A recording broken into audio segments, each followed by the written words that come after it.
one believes that they know what they are. Hsin challenges that. What is believed is mere hearsay, told to you over and over by your parents, peers, teachers, and by society. You have never taken the time to look and see for yourselves. That's what you will do here. And you will do that by removing what you aren't and seeing what remains. It is the same method as the sculptor uses. Many believe that the sculptor adds shape and texture to the raw material to create the sculpture. Hsin prefers to see the sculpture as simply removing from the raw material everything that isn't the sculpture. What remains is the sculpture.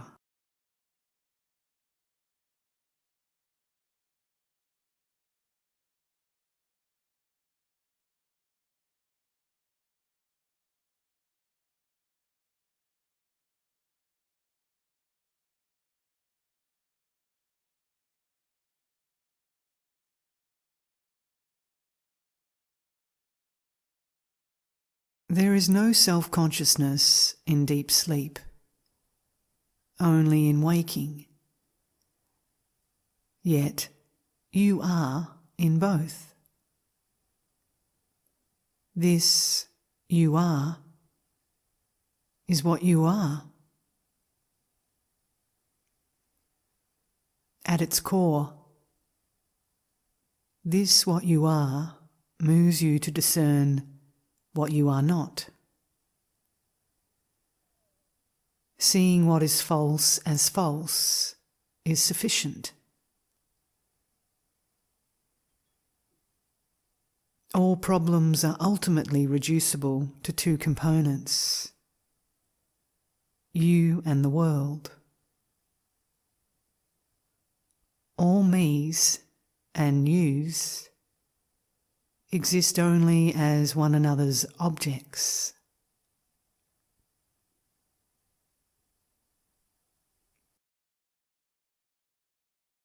The world is another set of objects.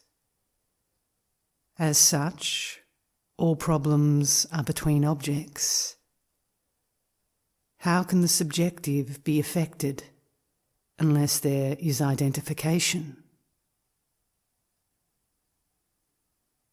The use of objects to define yourself needs to end.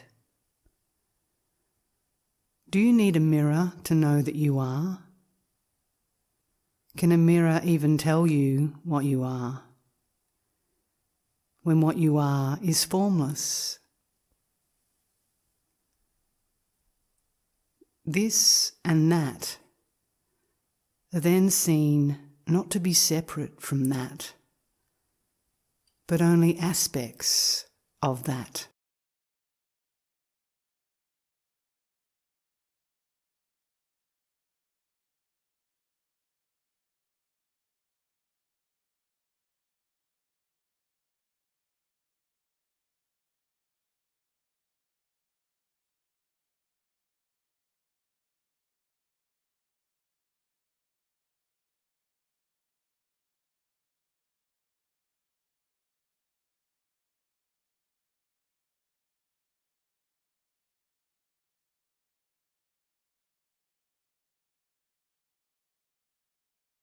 Beliefs are the unquestioned acceptance of an idea in the absence of verification and reason.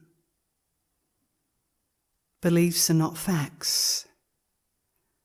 Beliefs are the escape from facts. Beliefs are the food of a make-believe world. Permanent clarity is available to you, but not if you want to cling to your beliefs.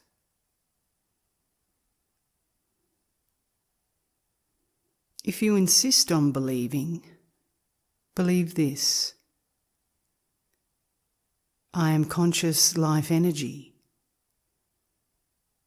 Because I am, all is. I am vibrant intelligence, by which flowers grow and wounds heal. In my absence, existence as it is known ceases. The world is my manifest expression, and this body is its instrument of perception and action. In this regard, I am the knowing of every sensation, feeling and thought. I am the author of every action.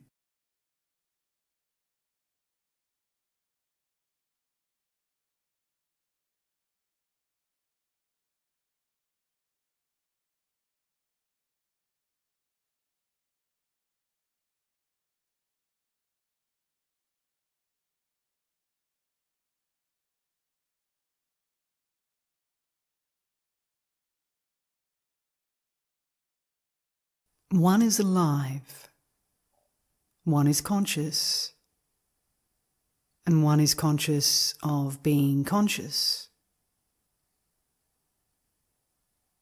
This is the proof of the presence of the conscious life energy. Can a shirt be independent of its thread?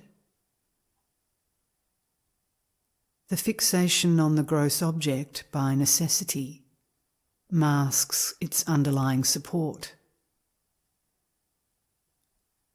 but it can never negate it.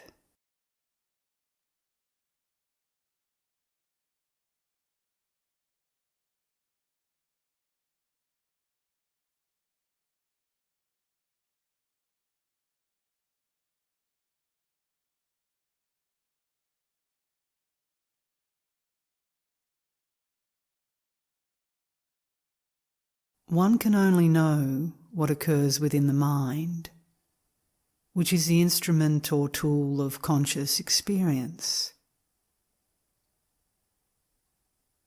There is no such thing as out there. There is only our perception as inbound data. Everything is registered just as it is. It is only via the mind that a selective representation of the data is created. Thoughts are objects in the mind, as things are objects in the world. The mind and the world are two separate dimensions, overlapping during the waking state.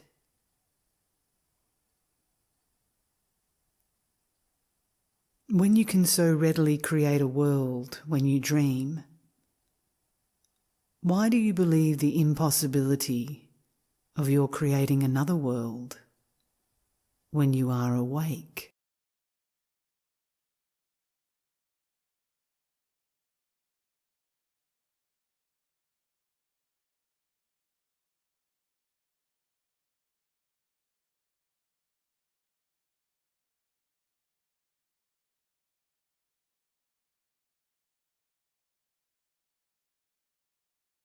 The mind is the process through which expression comes. The thought, I am, is the expression of being conscious. It is the bridge from the relative to the absolute. It is the aperture through which the absolute perceives its expressions. But you are neither the field nor its contents. You are that light by which light is perceived.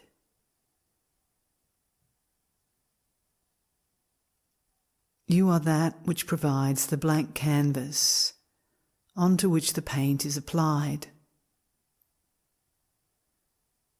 You provide the space which supports all objects, while itself being ignored.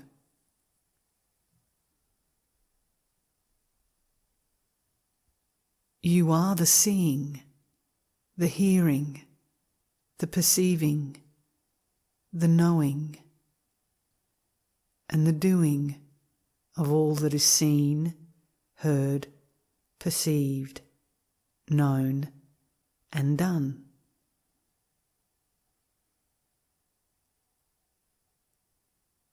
Like the wind, that you are is known only by its effects.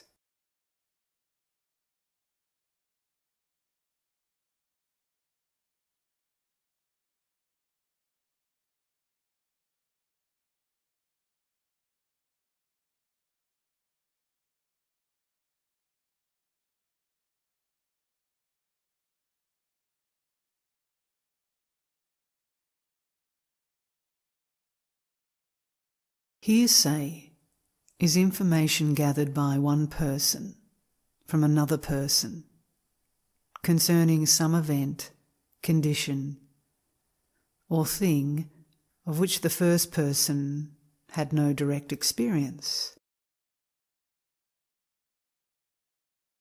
What is the known from direct experience? You are, and this world is. These can be further reduced to perceiving and the objects of perception.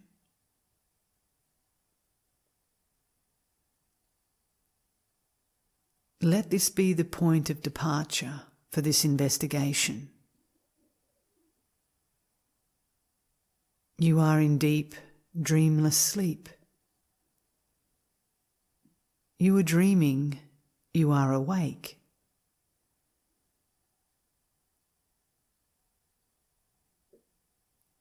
The I is present in all three. Without calling on hearsay, what is this I?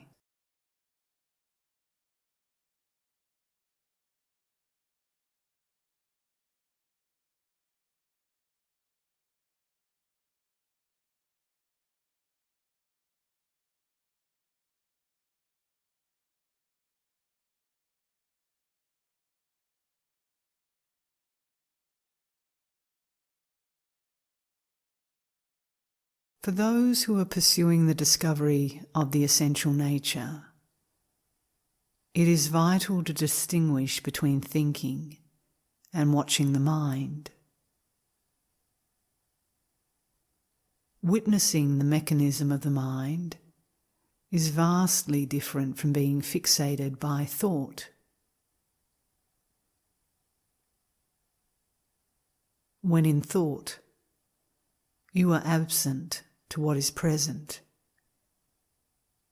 But when you watch the mind, without getting involved, you can discern your very own beingness.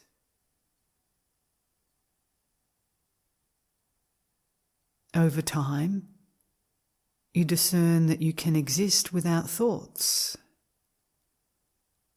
But thoughts cannot exist without the energy you provide them.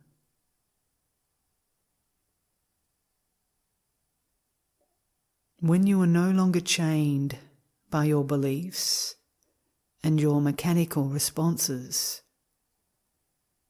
you are autonomous, free.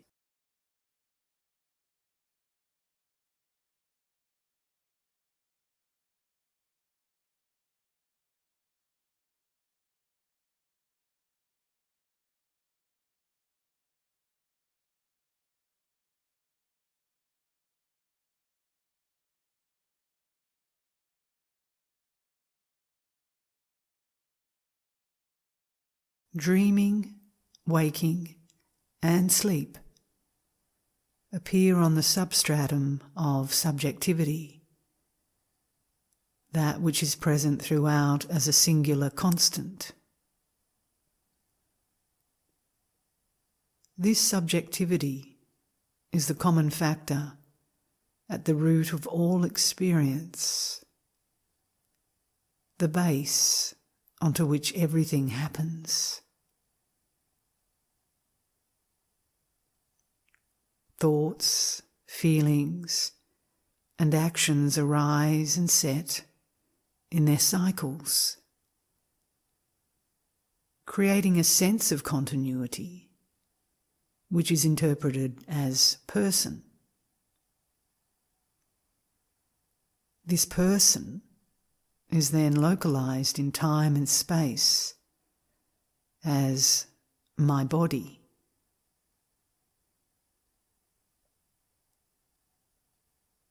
Can you discern the distortions that this fragmentation breeds?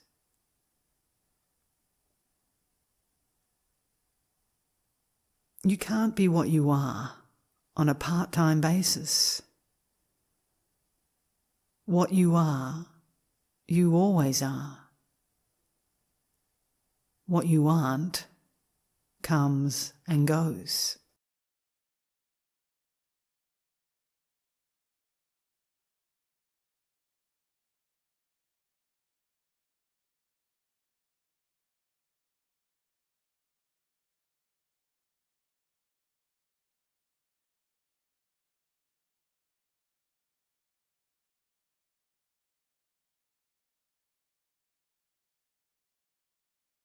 This you that you take so much pride in has no more autonomy than your heart. Each becomes a self to itself, and each becomes another to another. It is all mental, with nothing attained. A thief entering an empty house does not gain anything, and the house does not lose anything. The urge to define yourself causes you to limit yourself, since the unlimited defies description.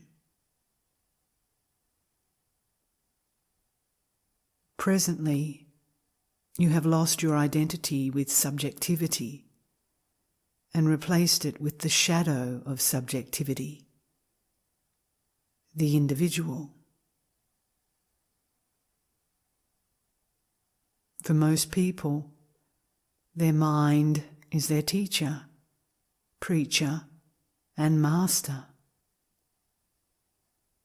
They believe it, obey it, and work unceasingly in its service.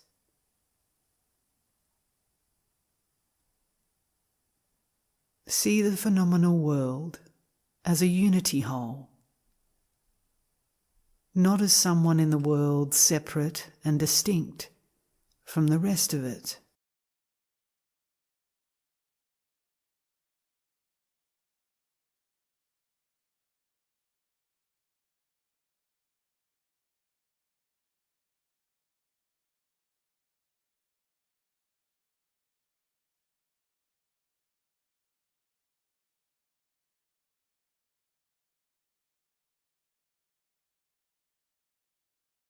One speaks of what the individual experiences as his or her body and mind, but neither are external to this individual.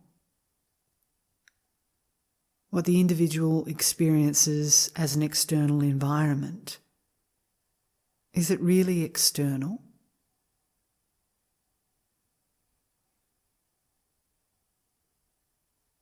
What knows the body cannot be the senses, because the senses are part of the body. Likewise, what knows the mind must be outside of the mind.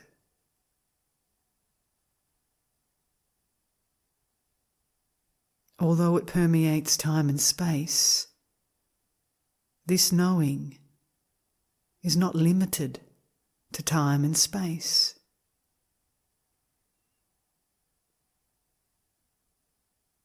Your existence is its own proof. Nothing outside of you can prove it, because you must be there first to verify the thing outside.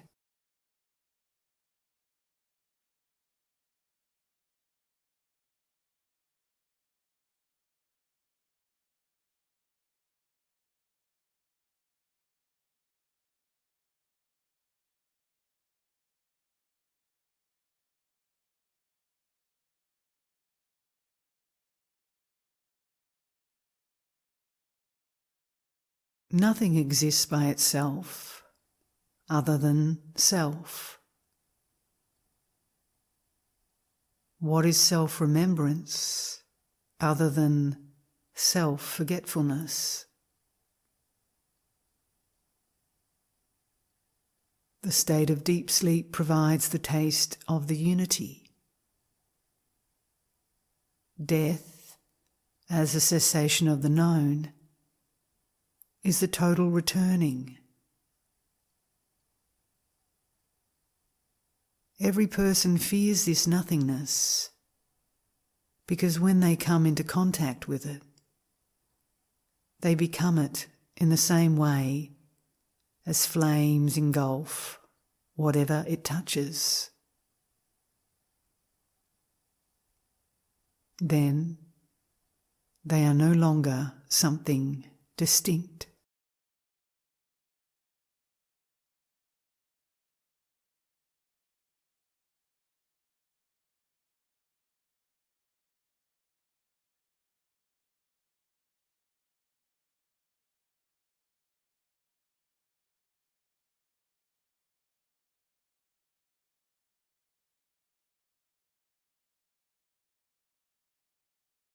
The drive for certainty inhibits investigation.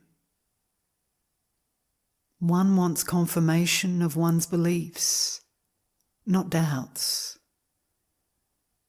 Thus, the pursuit of the opiate of certainty. Non-investigation is the string on which all beliefs are strung. It is this very inaction that reveals how comfortable you are in the cell you have built for yourself. Admittedly, the beliefs make the cell comfortable and secure, but it is a cell nonetheless. Most who seek to be free of their cell have simply relocated to another.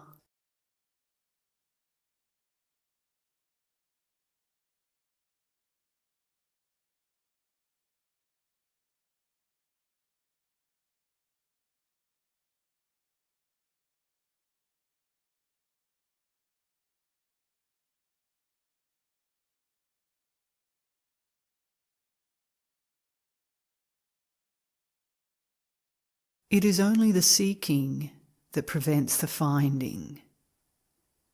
Therefore, one must avoid creating obstacles. Remove all which has been preventative. Remove every imaginative memory of the past up to this present moment, and one is without personal identity.